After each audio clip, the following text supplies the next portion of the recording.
thing about the IT the industry as well is that they focus on salespeople, right? I've literally worked when like you have the oddball person, the really outgoing person, like, they're choosing salespeople. So they have diversity within the tone and feel of that salesperson, because they know that some people are going to relate to that and some people aren't. But don't release anything. Don't be yourself and don't build a brand, because why? We're worried that you're going to leave. We're worried that we're going to lose you. Like,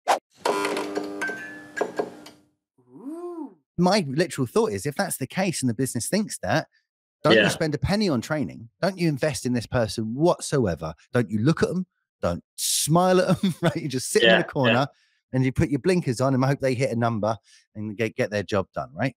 Why can't you invest? Like, if someone's going to work with you for 2 years and you're going to invest tons of money in training and, all those vendor certificates and all the time and sales and all the, and then they're going to leave, like, are you sat there being like, oh, well, that was a waste of money? No, because that's okay to spend that money, but to support people in like building their own brand, so you end up with big fish in lots of small ponds. No, whoa.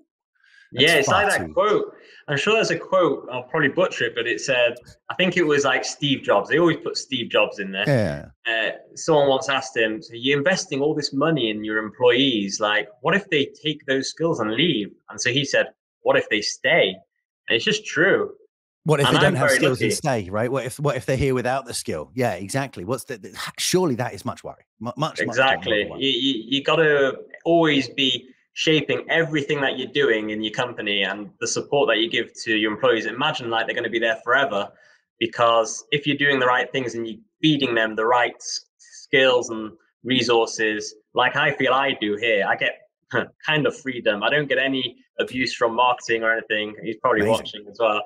My sales director, my manager and my sales director Kieran, I don't know if he's watching this, but like he's the first to put a massive LOL on some of the videos, which in other companies I know I would have got a call from marketing saying, Harrison, you have gone too far out of the box. We must your personality must be deleted. You've gone well outside the box, and you've tagged our company in that.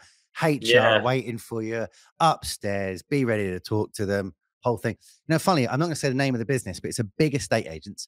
And I was talking to someone a couple of days ago, whose husband works for this big estate agent. The first thing they do is make them shut down LinkedIn. Shut down LinkedIn? Yeah, because they can't trust their people. And they're specifically making the point, we do not trust you to be an employee and representative of us online. Wow. My first question was like, how? How? You come, you and what 7 people are going to come and turn my LinkedIn off? Like, no chance. Like, I imagine most people working in estate industry are quite young and they're like, oh, okay, that's how business works. Guess I've got a picture of what the owner's like already, like, and I've never met him before. It's the main thing I hear though with a lot of people. I was speaking to someone on the weekend, and they said the reason they're not on LinkedIn is because they're scared everyone will look into every interaction, so their competitors will discover all their tricks and all their clients based on who's liking it and stuff.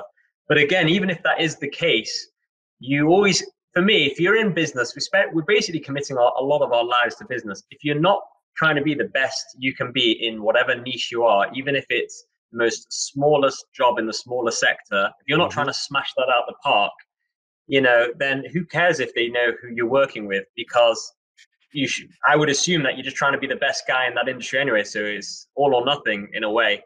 Like, we are not the only company, but we're not the only company who make videos. There are at least 4 or 5 other businesses around the world who make some video, and make some podcasts, and make some design, right? In fact, if you throw a stick in London, especially Shoreditch, you hit like 70. Right? All the hipsters. Well, maybe they're one of the same. But does that mean that all of my clients are like about to leave and be stolen by another video company if I mention who they are? If so, I'm doing a really bad job. Exactly. Like if my relationship with all of my clients is so tenuous that they see someone else gets a call and says, hey, I saw a logo on a thing and we do video, and they're like, oh, sweet, because we hate Jay. Right? Well, then I've already messed up. There's a bigger problem than putting it out there. And I have to be completely honest, for years, only in the last, I'm going to say 2 years, but I'm probably kicking it over a little bit more. Probably the last year have I agreed for the team to put the logos of the awesome, great, big, fantastic, very impressive, exciting clients that we work with on our website. Yeah. Because back when I worked in IT, that is how I got some clients. Like I did get clients that way. Mic dropping all the time. I do that quite a bit with Total Computers because we work with publicly. We've got case studies on Direct Line Group and Homebase. We've done some like really good showy offy things, you know. Yeah. And we're also the IT supplier for British Cycling. And so we shout about that a lot as well. That's quite a good one, you know. Great one. I'm basically best mates with Chris Hoy, and it's no big deal. But name dropping, yeah, it's a big deal. And if you're not going to shout about it, you're not gaining anything by just being quiet, going under the radar, unless you're in a position where you're incentivized by not selling much, which is no one. So sign me up for that sales job. I'll take it. Your target's gone down this month. Minus. Yeah, it's a minus number. We're just going to pay you this month. You've already got money in the bank. So do you find then that because people are relaxed in meetings from already kind of meeting you, right? Because same thing. I've watched a bunch of your videos since we started talking 2 or 3 months ago. I feel like I know you as well. Like we jumped on a call. We barely even said hello to each other. We just started yakking, right? Do you find that happens across the board then when you're talking to people and it's just kind of in there? Because I have to admit, in my experience, what I found is really quite powerful is the people get that I'm up for a laugh and clearly release a bunch of silly stuff. And I'm up for, being silly as often as possible. But we get into a conversation and I'm being serious. And it's it's actually quite powerful, people, because they're like, oh, you're just going to do the dancing silly Call Me JJ video. No? Okay. All right. Let's, Oh, that was a banger. That was a banger. You should do that in front of clients. That's what you need to do. Just hold up the video. Well, funny enough, there was that, which is always something we used to sing all the time when you didn't get through to someone when I was making phone calls. And then the other one was, I can't remember the song anymore, but if you got sales problems, I feel bad for your son. I got 99 problems, but the pitch ain't one. Oh, that is a drop the mic. But you will be asked, for an encore at the end of meetings, I'm sure. But you do get pigeonholed for stuff. Like my biggest videos, and this is a bit of the flip side of everything you've been talking about, because it's amazing getting recognized by not only prospective clients and in the meetings. It's all obvious why that's good, and suppliers as well. Like guys from Samsung, Apple, senior guys, and they know you, and you meet them at events, and they know who you are. That's amazing.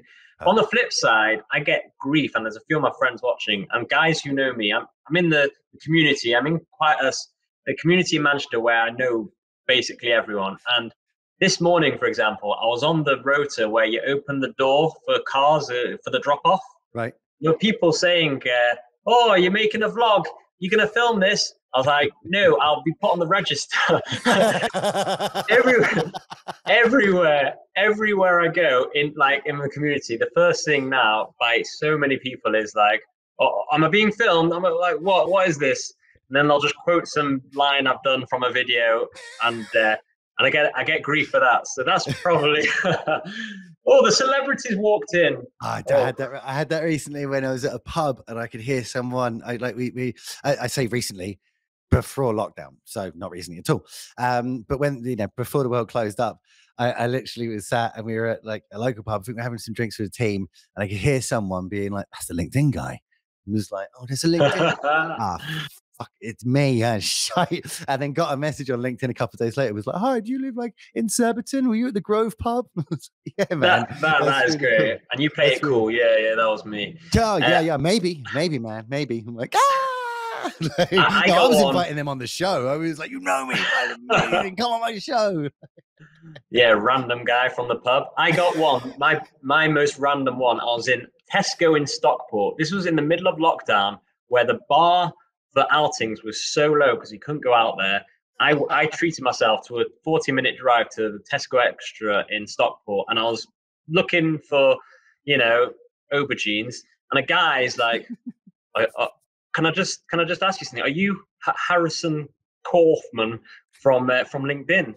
And it was great. But then the annoying thing was, every time I passed him after we'd met already, we just had the most awkward, like, you know, the British face. Yeah, so it's a weird one. That's why I'm not going and shopping in Lidl that day. Like, I've got to go, oh, the thing I need is in the other place. Excuse me. Like, get lost already. We've said what we want to say. Babes, we're getting a takeaway tonight. It got super awkward in the supermarket. Yes, it's like the Homer Simpson slowly back out into the bush kind of gif. That's what I feel like, yeah.